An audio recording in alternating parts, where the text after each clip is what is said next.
What's up mga tropa, at nandito na naman at nagbabalik. So kung mapapansin niyo mga tropa, nandito ngayon tayo sa bahay at wala tayong biyahe ngayon. So meron tayong gagawin. So ayun nga mga tropa, bago mo panoorin yung video na to, hit mo muna yung subscribe button at click mo na yung ring bell para ma-notificate ka sa mga susunod natin video. So ayun, ano ba ang agenda natin today? Ang agenda natin today mga tropa, paano ba maglinis ng proper ng bike. So pakikita ko sa inyo kung paano siya linisan ng proper, lalo na yung mga ganito kadumi. So papakita ko sa inyo Oh mga no! putik na naka-stay dyan. Gawa nung kagabi.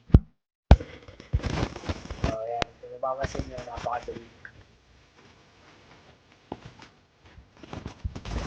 So yun, bago tayo mag-start mga tropa, salamat ako sa mga tropa natin sumusubaybay at sumusuporta. So 180 plus na tayo, so hindi ko pa napapansin. So 187, ganun, umaangat na tayo. So mamimili ako ng damit. Pag umabot tayo ng 200, so mamimili na lang ako, just comment your pangalan mo at address. So kahit sa mga tropang bikers, Spartan bikers din, so send mo lang yung dyan sa comment, comment mo lang yung free t-shirt natin at hashtag free t-shirt. So mamimili ako ron kung sino mauna at kung sino lagi yung nakasubaybay at lagi nag-like dito sa video natin. So bibigyan natin giveaway yun. So yun na nga, ang gagamitin natin sa proper na paglinis ng bike. Syempre hindi mawawala din yung sabon. Ito, nasa loob lang siya ng lalagyanan, pero sabon yan kung mapapansin mo. Sabon siya. So yan, maganda to.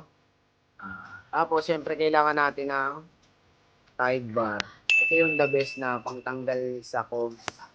So, yung mga naiipit na putik o yung mga langis na namuho, yung mga grasa. So, ito yung the best na gamitin. Tapos, syempre, kailangan mo rin ng toothbrush para ikis-kis mo siya rito at ikis-kis mo siya doon. Dito, sa mga disc brake. Yan, dun sa may RD, dito sa may cog, dito sa chain. So, importante ito. Tapos, kailangan natin ng brush na malaki para dito naman yan sa gulo. Tapos, itong medyo maganda to kasi may mga ganito siya para yung kahit na sulok-sulok niya na talagang mahagod mo yung dumi. Tapos, hindi mawala yung pantayo. So, yun yung mga gagamitin natin para malinis tong bike. So, paano ba simulan na paglilinis ng bike? Siyempre, unahin mo dyan, ibabaw, like handlebar. Dito tayo sa bar muna.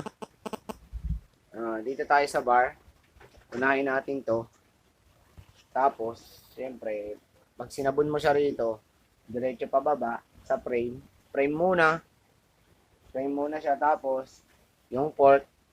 Tapos, ang sunod na nun, yung wheelset. Tapos, RD cogs. Ganun lang siya. Siyempre, bago mo siya linisin, mga tropa, unahin mo munang basain yung mga parte ng maraming dumi.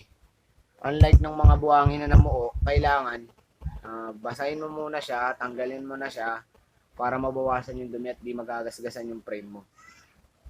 Tapos, pag nagawa mo na yun at nalinis mo na siya, syempre, patutuyuin natin siya para hindi naman bumakat yung mga bubble na patak ng tubig doon sa parte ng sa mga gulong. Yan, dito sa gulong. Kailangan punasan natin siya para hindi magkaroon ng marka ng tubig. So yun, bago natin i-start tong gagawin nating paglinis ng tama, so shoutout muna tayo rito sa mga tropa natin. So shoutout sa mga tropang bikers, shoutout sa mga Spartan bikers, sa mga matinang meeting kagabi, kay Ka Robert, kay Nick, kay Megs, kay Kuya Andong, kay Kuya hindi ko Eric, kay Ronnie, kay Brian. So, shoutout sa inyo. Shoutout sa mga ka-office ko, office mate. Si Lori, si Ate Mai, si Makmak, si Jess, si Ate Gail. Yung gumawa ng sticker natin. Papakita ko sa inyo yung sticker natin sa helmet. Solid to. Tapos shoutout sa mga katrabaho ko nga doon sa warehouse. Thank you. So yun na nga mga tropa at simulan natin maglinis. Samahan niyo ako doon sa labas. Siyempre hindi mo naman pwedeng linis sa loob ng bahay ito. Ibabasa yung loob. So tara. So yun na nga mga tropa at babasahin natin muna bago natin siya sabunin.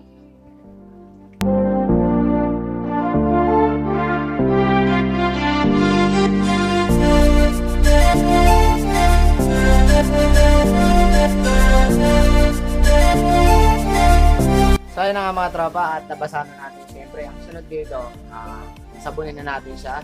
So unahin natin itong handlebar para hindi magasgasan yung brake.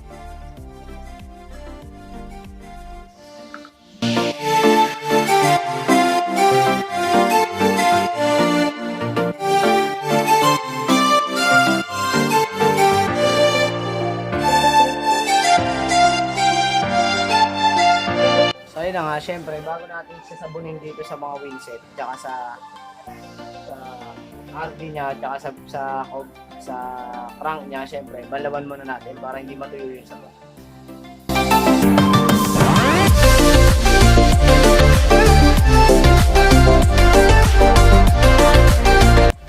So ayun, balawan natin yung frame para hindi matuyo yung sabon siya sa frame. So, paano mo na malilinis yung gulong? Siyempre, kailangan gawin.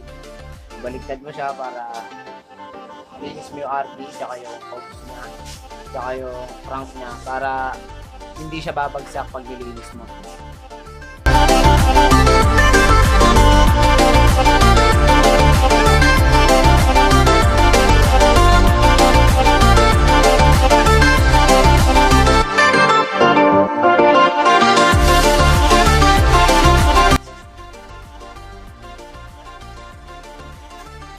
So, ibababad lang natin yung sabon dyan sa wheelset para yung putik matunaw, tsaka pag pinanlawan mo matatanggal agad.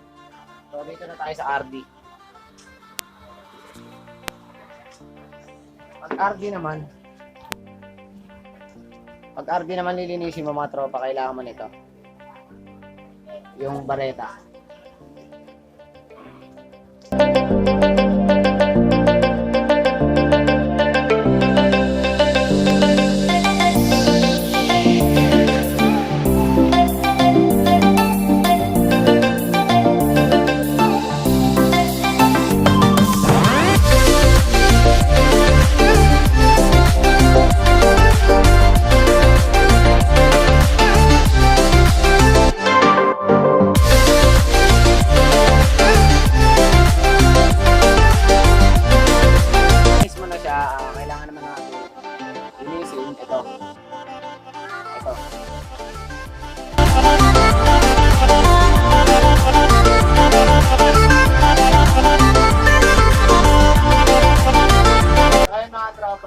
Babanlawan na nga natin siya kasi nga gasa na natin itong wheelset saka itong wheelset sa unahan. So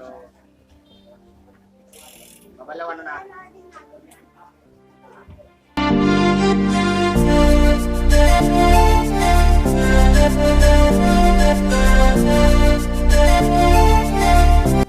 So yun nga mga tropa at natapos na natin siya linisin at banlawan. So ang next naman natin dito, so kailangan natin ng pantuyo para hindi magmarka yung mga patak o yung mga tubig dito sa wheelset at sa frame.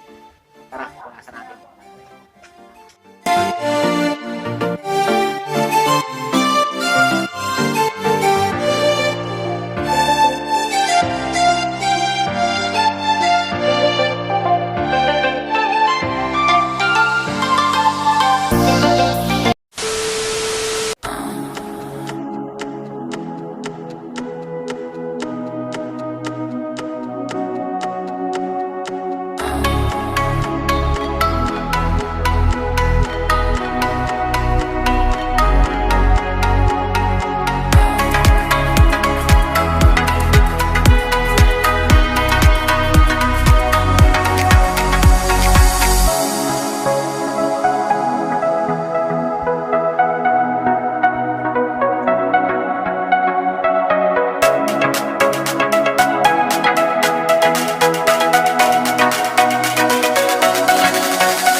ayun na nga mga tropa at natapos na nga natin siya linisin.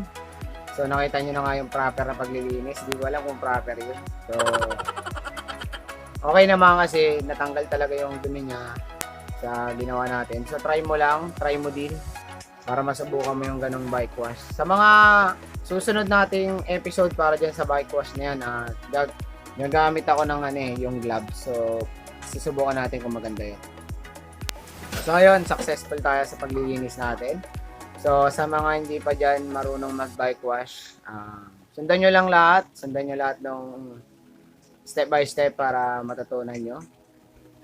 So ayun, tapos na nga tayo maglinis at nagpapasalamat ako sa mga tropa natin dyan sa sumusubaybay at 187 na nga tayo.